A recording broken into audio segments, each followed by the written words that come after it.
Hi guys, my name is Kelly and I am the Spoiled Writer. Thank you for tuning into this video. This is going to be a short, frequently asked question. Question number one, what is the Spoiled Writer?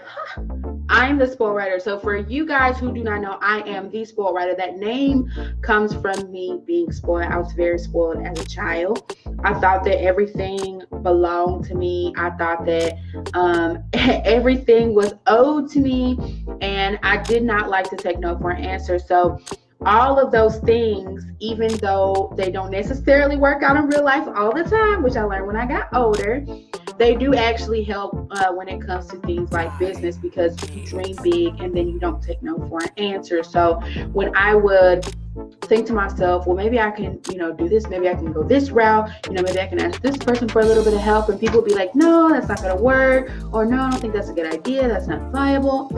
I was doing it anyway because I'm spoiled, and because I'm spoiled and I don't like to take no for an answer, it made me into a really resourceful person. And with that resourcefulness, I was able to become an entrepreneur and be successful. Okay, question number two. What is a content marketer, or what is content marketing? Content marketing is when you pull together a bunch of visuals and text for the sole purpose of one objective. One objective, rarely ever two objectives, but most of the time it's one objective. So a content marketer is someone that can pull those resources or create those resources that are all geared towards getting the consumer or potential customer to complete a specific action. Content marketing is the act of actually putting those things to work. So for example, if you hire a content marketer, if you say, hey, I'm a new hair business, let me go out and hire a content marketer. What is that person going to do for you? They're going to write blog posts. They're going to create social media content. They're going to make sure that your Facebook group, that your LinkedIn, that your Instagram, all of those things, they're going to make sure that there is content there that is attracting your ideal client at all times of the day, literally on an auto scheduler. All hours of the day, they will pull that content and create it to flush your website that will eventually rank you higher in the Google search engine and bring you more organic traffic without having to do as much paid marketing. Now, if you do take a content marketer and implement content marketing and then also do paid ads, you're in the game, boo. You are in the game. You're in the game. Question number 3. How many businesses did you start before this one? Oh, y'all, I had so many businesses before this one that just did not work. I wish my mother was here. I wish my mother was here, because she would tell you that child, she started a bunch of businesses that failed. She started a bunch of stuff she didn't finish.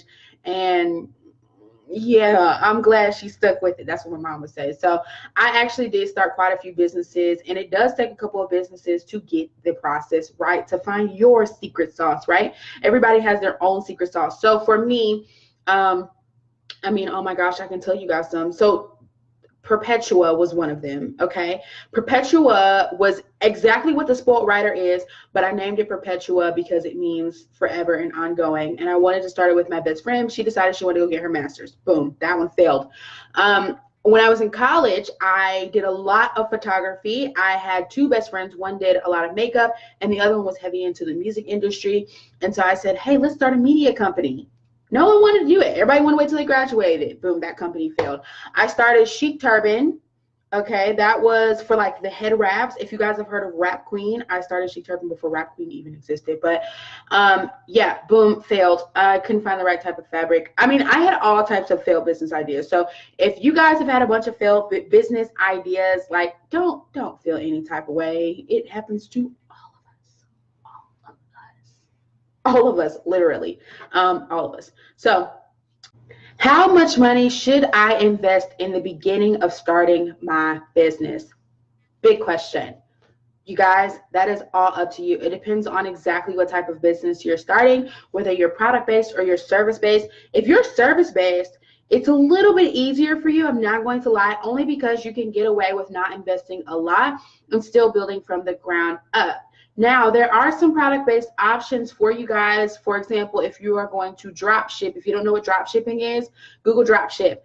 It's a little bit too much for me to explain in this video, but Google Dropshipping, that'll save you a lot of money if you start out that way. But honestly, I would say at least start out with $100, at least.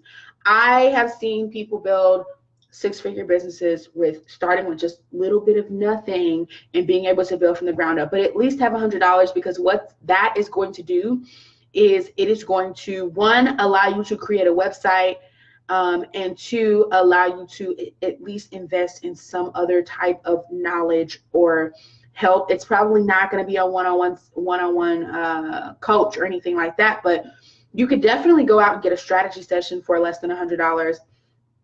You can definitely go out and get a website for less than $100. So I think you can start with $100. That just about covers what you need to start.